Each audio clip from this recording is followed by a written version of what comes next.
Okey, Assalamualaikum warahmatullahi wabarakatuh. Salam sejahtera dan selamat bertemu sekali lagi bersama dengan saya Cik Ruzaidi untuk kelas pendidikan kesihatan bagi tingkatan 3 untuk pembelajaran secara online. Okey, untuk pembelajaran kali ini seperti biasa saya akan sediakan video pembelajaran, video pengajaran dan pembelajaran bagi memudahkan kamu semua untuk akses. Kerana kalau saya buat kelas Google Meet ni, kadang-kadang kamu bertemu dengan kelas lain, ataupun sebab saya nak buat serentak sekali tingkatan 3 tu kan. Jadi untuk semua pelajar tingkatan 3 yang lelaki yang ambil kelas PJ dengan saya, dia diwajibkan untuk dia tengok video ni dan bukan tengok saja, kita akan bagi assignment sikit supaya kamu belajar. Ingat, saya ingatkan sekali lagi, siapa yang tak buat assignment saya akan catatkan nama. Berkemungkinan besar bila balik ke sekolah secara normal nanti, nama-nama yang tak buat kerja saya tadi, saya akan bagi denda. Mana tak boleh main PJ ke. Kalau nak main PJ, kalau nak main bola ke apa PJ, kena buat kerja saya dulu. Kena pastikan bila tugasan saya bagi, kena buat ya. Alright. Okey, untuk hari ini sebagaimana yang kamu tengok dekat depan skrin handphone masing-masing ataupun skrin laptop masing-masing, kita akan ajar kamu tentang tajuk yang kedua. Semalam kita telah habiskan tajuk yang pertama, iaitu reproduktif, gender, perkembangan proses sosialisasi, diskriminasi gender. Okey, hari ini kita tengok pula penyalahgunaan bahan. Ini sebenarnya tajuk cukup penting ya, penyalahgunaan bahan ni. Tajuk yang cukup penting. Kenapa penting? Kerana ianya melibatkan remaja. Ianya melibatkan remaja, di mana usia-usia macam kamu lah remaja.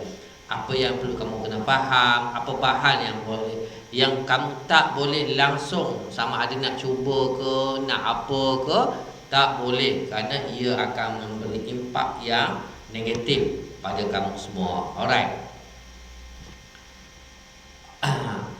Dalam tajuk penyalahgunaan bahan ni, kamu akan belajar bagaimana untuk memahami kepentingan memahami peraturan ataupun kepentingan mematuhi peraturan. Sebab bahan-bahan ini adalah semua bahan-bahan yang dikawal, bahan-bahan yang dilarang. Ada bahan yang dikawal, ada bahan yang dilarang terus. Contoh penyalahgunaan dadah, itu dilarang. Dilarang untuk umum, tetapi dikawal untuk penggunaan untuk tujuan perubatan. Contoh dia morfin ke steroid, itu dikawal untuk tujuan perubatan. Hanya doktor-doktor yang mempunyai tauliah sahaja yang boleh membenarkan penggunaan ini mengikut sukatan-sukatan yang telah ditetapkan melalui peraturan. Jadi kamu melalui topik ini juga kamu memahami macam mana kita perlu mematuhi peraturan dan undang-undang penyalahgunaan bahan. Yang kedua, melalui topik ini juga kamu boleh faham implikasi menyalahi peraturan ni. Apa implikasi? Kalau kerajaan kata jangan buat, kamu buat juga, kena tangkap, apa implikasi dia? Kena tangkap, duduk dalam penjara. Kena tangkap, duduk dalam pusat serenti. Kena tangkap, duduk sini, kan? Kerana apa? Kerana peraturan ni telah pun dibuat, ditetapkan, telah digazetkan secara umum, secara kena pakai, kena patuh. Okey, itu impak dari segi perundangan. Impak dari segi diri pula, orang kata jangan ambil, kita ambil juga, apa akan jadi pada diri kita? timbulnya penyakit-penyakit macam HIV ke AIDS, HIV AIDS, macam-macam penyakit, hepatitis B dan sebagainya, akibat penyalahgunaan bahan. Ada yang berhadapan dengan bayangan-bayangan yang orang normal tak boleh nak fikir, kita boleh fikir apabila berlaku lebihan dos ke dalam badan kita. Itu implikasi negatif, ya. Alright, dan lagi kamu juga akan dapat menjana idea-idea dalam memahami kepentingan pematuhan peraturan dan undang-undang ini. Itu adalah seberingkas tentang apa benda yang kamu akan belajar dalam penyalahgunaan bahan ini. Seterusnya kita akan pergi kepada baik, sekejap ya.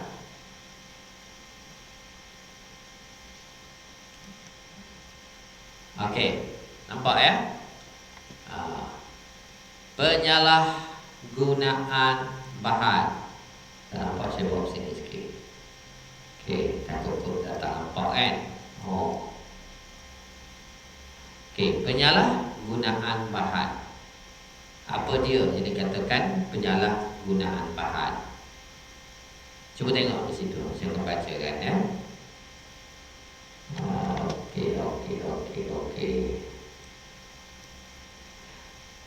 Penyalahgunaan bahan ini dia merupakan satu fenomena yang mengancam golongan remaja. Jadi golongan ini mestilah mempunyai pendirian yang kukuh dan mengamalkan nilai-nilai yang murni serta bijak untuk membenteras keadaan ini. Penyalahgunaan bahan merupakan satu fenomena yang mengancam golongan remaja. Nampak di situ. Di mana dia buat? Dibuat di situ adalah golongan remaja. Kenapa golongan remaja? Kerana pada peringkat remaja ni lah banyak benda kita nak cuba pada peringkat remaja ni. Sebab apa? Peringkat ini peringkat usia yang kalau parent pun nak jaga kamu pada peringkat inilah. Nak kena tanya kamu balik pukul berapa, peringkat inilah. Nak tanya ke mana kamu pergi, peringkat inilah. Kerana peringkat inilah peringkat yang cukup bahaya.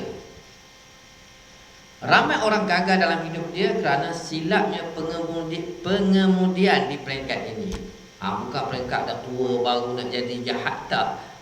Bukan maksud baru nak guna tu guna ni, tapi ianya bermula di usia sekarang, usia belasan tahun. Nak cuba merokok pun usia belasan tahun, nak cuba vape pun usia belasan tahun, nak belajar itu, belajar ini, belajar berjauh pun di usia sekarang ni. Kerana di usia sekarang ni, kalau ikut dari segi perkembangan kanak-kanak pun kan, dalam psikologi perkembangan kanak-kanak, semoga saya belajar pun pada peringkat inilah, peringkat dia nak cuba macam-macam, nak naik motor jadi macam Tarzan pun pada peringkat inilah. Itu sebenarnya kenapa pada peringkat ini dipanggil golongan remaja. Sebab itu kita dalam kerajaan pun dia ada Kementerian Belia dan Sukan. Kenapa? Kerana nak mengalih remaja-remaja ini untuk memasukkan jiwa remaja ni dengan mengisi benda-benda yang positif, bersukan ke, bersenam ke, ada program kemasyarakatan, kemanusiaan untuk mengelakkan remaja ini terjerumus dalam penyalahgunaan bahan di dalam kalangan remaja.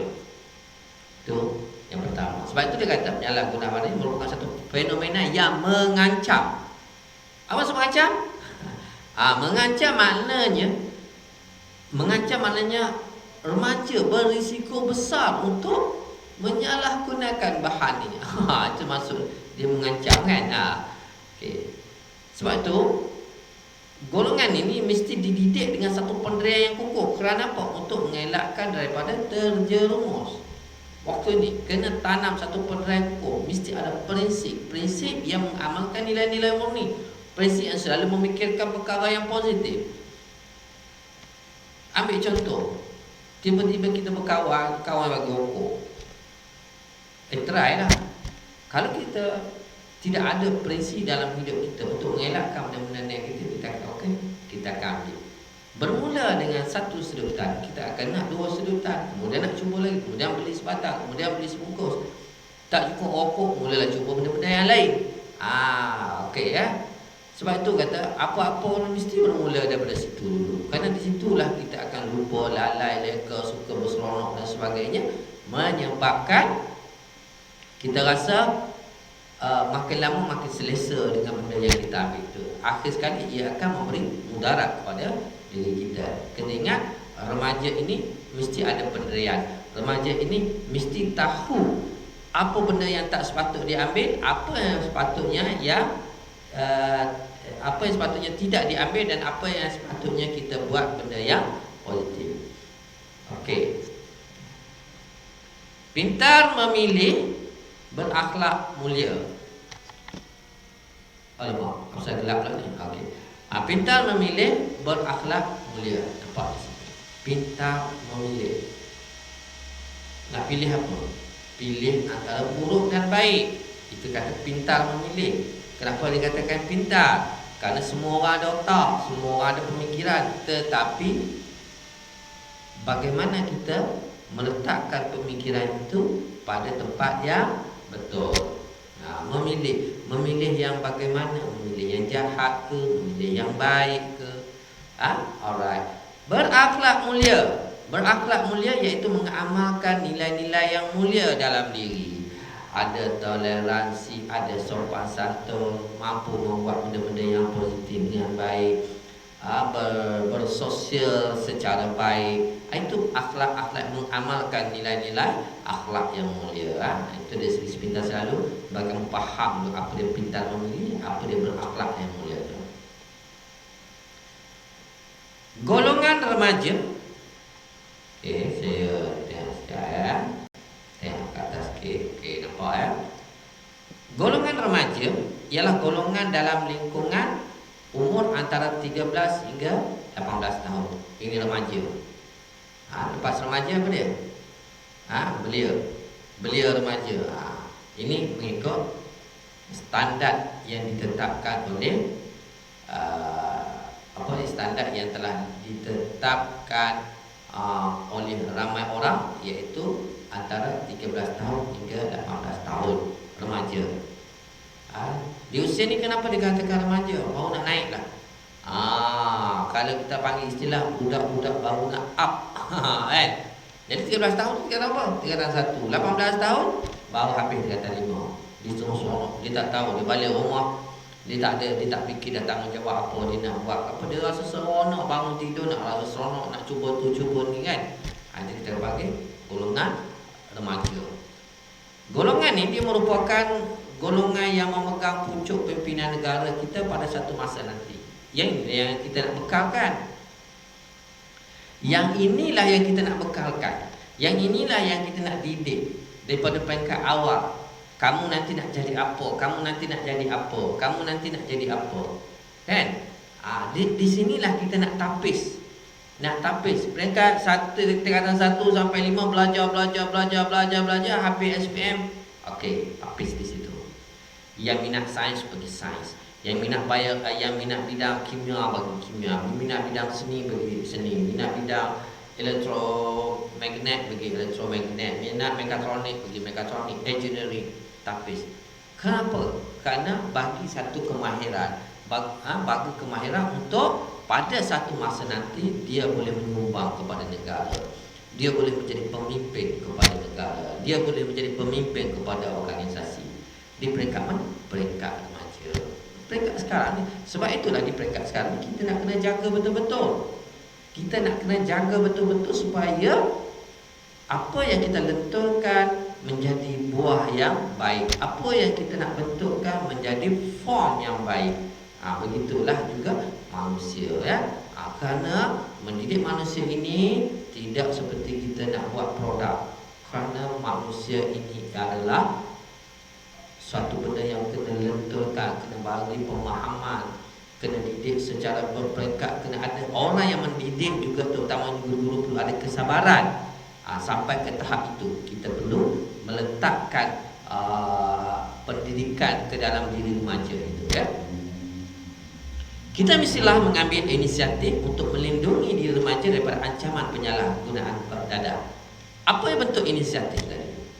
Inisiatif itu, inisiatif pertama inisiatif di kalangan ibu bapa. Apa inisiatif dia? Inisiatif di kalangan masyarakat. Apa inisiatif dia? Dan inisiatif di peringkat kerajaan. Apa inisiatif dia? Okey. Inisiatif di peringkat ibu bapa perlu memberi pendidikan agama yang secukupnya.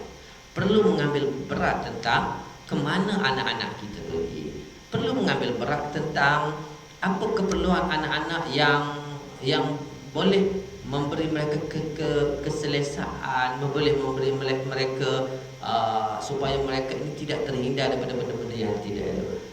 Keperluan dari segi inisiatif, dari segi memahami jiwa-jiwa mereka. Mungkin mereka ada masalah, kita kena bagi support, bagi nasihat, berikan sepenuh kasih sayang kepada anak-anak, supaya anak-anak ini tidak akan terbiar, tidak akan rasa terasing. Itu inisiatif oleh ibu bapa. Apa pula inisiatif di dalam masyarakat? Masyarakat juga perlu cakna, perlu ambil tahu. Kalau kita tengok anak-anak jiran kita yang berada di persekitaran, yang kita tengok lain macam sikit, tegur, nasihat, itu fungsi masyarakat. Kenapa? Kerana untuk melindungi remaja itu daripada buat benda yang lebih jauh, yang lebih merosakkan. Apalagi masyarakat. Masyarakat perlu menjadi mata dan telinga pihak berkuasa, melapor kejadian-kejadian yang tidak diingini, melapor aktiviti-aktiviti yang boleh merosakkan di remaja. Tengok perkumpulan nampak lain macam sikit, laporkan kepada pihak polis sekiranya masyarakat tidak dapat untuk bertindak, kerana kita sebagai masyarakat tidak boleh menggunakan kekerasan dan sebagainya, kerana kita terikat dengan undang-undang. Jadi panggil pihak polis. Hanya pihak polis yang mempunyai otoriti untuk menangkap, mendakwa dan sebagainya, ya. Di kalangan kerajaan, apa inisiatifnya?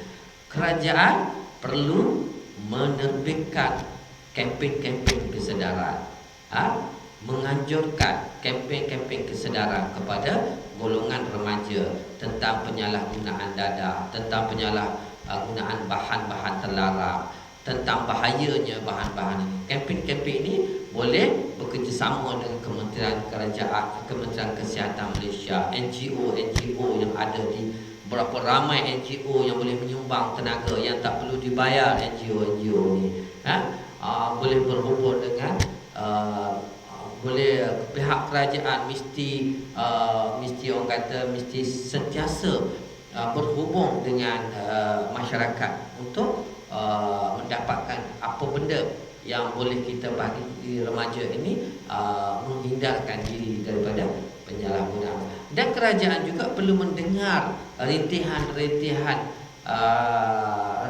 rakyat ini. Maksudnya apa saja masalah-permasalahan yang dibawa oleh kerajaan perlu mengambil tindakan segera, bukan lagi kena terpaksa tunggu itu ini birokrasi dan sebagainya. Sedangkan dalam ini banyak kita dah wujudkan berbagai agensi, ada agensi dadah kemansaan, ada bahagian kaunseling dan sebagainya. Semua itu adalah penyumbang kepada memperbetulkan remaja. Kalau remaja itu dah menyeleweng, ada melindungi remaja kalau remaja itu belum lagi mengenal bahan-bahan terlarang ini, ya. Dan mereka juga, remaja ini juga mempunyai naluri ingin tahu yang tinggi dan sanggup mengambil risiko untuk mengambil bahan-bahan bahaya. Ini bahayanya. Sebab remaja ni pada lingkungan umur ni, remaja ni dia mudah terpengaruh, mudah dipengaruhi. Mudah dipengaruhi maksudnya kalau orang bagi satu benda tu dia tak fikir panjang. Dia akan fikir, wah, kalau bagi dadah, dadah je, macam mana rasa? Best ke tak best? Best tak? Seduk macam mana? Boleh buat asap tak, kan? Contoh dia. Jadi menyebabkan dia rasa nak mencuba. Bila nak mencuba, maka bermulalah satu titik-titik gelap dalam diri dia. Bila mencuba. Sebab itulah kenapa sekolah tidak membenarkan rokok. Kenapa agensi-agensi lain juga tidak membenarkan rokok. Kerana rokok ini bukan sahaja membazir, tetapi juga ia merosakkan kesihatan dan sekaligus ia boleh membawa kepada benda-benda yang lain, ya. Saya tak kata tidak ada benda yang positif. Dari segi ekonomi mungkin positif lah, kerana ia menyumbang kepada negara hasil tembakau itu. Tetapi banyak yang negatif, mengundang kepada pelbagai penyakit-penyakit berbahaya, seperti seperti jantung, paru-paru dan sebagainya, ya kan.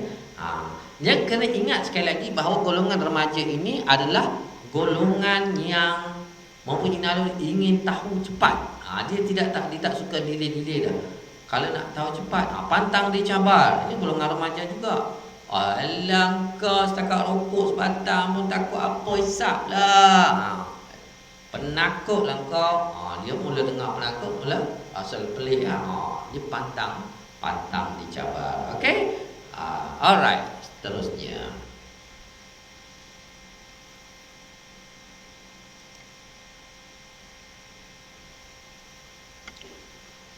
Kita tengok apa implikasi dia. Okay, kita tengok dia punya ayat atas tu. Apabila aku akur, keluarga, masyarakat dan negara akan selamat. Tagline tu. Maknanya apabila kita patuh, kita ikut, maka keluarga kita akan selamat. Kita berada di dalam satu keluarga yang sihat, yang sentiasa berfikiran positif. Keluarga, masyarakat dan negara juga akan selamat. Bila keluarga selamat, masyarakat akan selamat. Bila masyarakat selamat, negara juga akan selamat. Kerana apa? Kerana kehidupan itu adalah satu rantaian.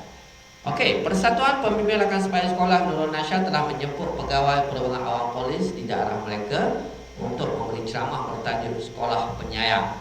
Antara perkara yang disentuh semasa ceramah tersebut berkenaan kesan penyalahgunaan bahan terlarang, penyalahgunaan dadah serta implikasinya terhadap diri, keluarga dan masyarakat dan negara. Menyalahi peraturan dan undang-undang penyalahgunaan bahan mempunyai implikasi yang mendalam terhadap diri dan keluarga. Perhatikan slide ini. Okey, jom kita tengok slide ya. Slide sini lah ya. Okey, baik. Saya besarkan sikit. Mana tak nampak lagi. Okey. Yang biru tu, siapa yang nampak yang biru itu adalah implikasi penyalahgunaan bahan terhadap diri dan keluarga. Yang biru. Okey. Apa dia implikasi dia? Satunya ialah bertentangan dengan ajaran agama. Jadi agama Islam tu melarang kita memudaratkan diri kita. Agama-agama lain juga melarang juga membuat benda-benda yang menyalahi. Itu kita kata bertentangan dengan ajaran agama. Keruntuhan akhlak. Banyak sudah bukti-bukti yang menunjukkan bagaimana pengambilan penyalahgunaan bahan ini akan mewujudkan satu senario, mewujudkan satu situasi yang tidak baik dalam masyarakat. Sebagai contoh, ramainya orang yang terlibat dengan dadah ini mencuri. Kenapa? Kerana mereka ini mungkin tidak bekerja. Jadi apabila keperluan, ada keinginan untuk mendapatkan bahan terlarang itu tinggi dan dia pun tak ada duit, menyebabkan dia akan mengambil jalan pintas dengan mendapatkan cara mudah untuk dapatkan duit. Ada itu menyambung, merompok dan sebagainya. Selain daripada keruntuhan akhlak ini mengaibkan nama baik keluarga, nama baik keluarga juga terjejas. Dan orang kata itulah tu anak Maimun, tu anak Joya, anak Lena. Nampak dia menggunakan, dia tak kata dia menggunakan anak siapa gitu. Katakan nama dia Razak, dia tak cakap Razak. Dia akan sandarkan terus kepada ibu bapa. Tu Razak mana tu? Razak anak Maimun. Nampak disandarkannya. Nampak siapa yang nama? Maimun tak bersalah pun. Anak dia yang bersalah. Tetapi oleh kerana benda ini melibatkan keluarga, maka nama baik keluarga akan tercalar. Yang kedua, hilang tenaga kerja dari golongan ini. Apabila terlibat dengan benda-benda ni, maka mood untuk bekerja kurang, bangun pun lambat, tak nak bekerja, khayal dengan dunia sendiri, kerajaan akan kehilangan tenaga kerja yang sepatutnya boleh digunakan untuk membangunkan ekonomi negara. Akhirnya terjerat dalam dunia dadah, hanya menjadi penghuni-penghuni di bawah jambatan, ya. Gagal dalam pelajaran. Ini kerana apa? Kerana hilang fokus dalam pendidikan, tak nak datang sekolah. Kerana apa? Kerana terlibat dengan benda ini, mata mengantuk. Kalau pergi sekolah pun nak tidur je kan. Dan akhirnya kesan dia gagal untuk fokus pada pelajaran. Tak tahu, tak nak belajar, hilang fokus. Dan seterusnya terdedah kepada penyakit dan gejala-gejala sosial yang lain. Penyakit apa? Penyakit buah pinggang ke, penyakit jantung ke, penyakit karang ke, macam-macam lah, karang gigi, karang mulut dan sebagainya. Kerana bahan-bahan itu adalah mempunyai chemical yang tidak wajar, chemical yang menyalahi. Kalau kita tengok pada sebatang rokok, tu ada apa? Kalau tengok betul-betul, takut tengok kan. Ada tar, ada apa lagi? Tar lagi, obat nyamuk. Ada dulu kelihatan kalau buka dalam Google tu kan, ada. Kalau nak buka tengok kan. Okey, baik. Nanti cari bahan kandungan pada sebatang rokok, itu cari. Tengok study. Jangan tengok study gelak-gelak, tengok study belajar dan aplikasi. Kemudian apabila dengan penyalahgunaan bahan ini sekaligus akan tersisih daripada keluarga dan masyarakat. Masyarakat pun takut nak berkawan dengan dia.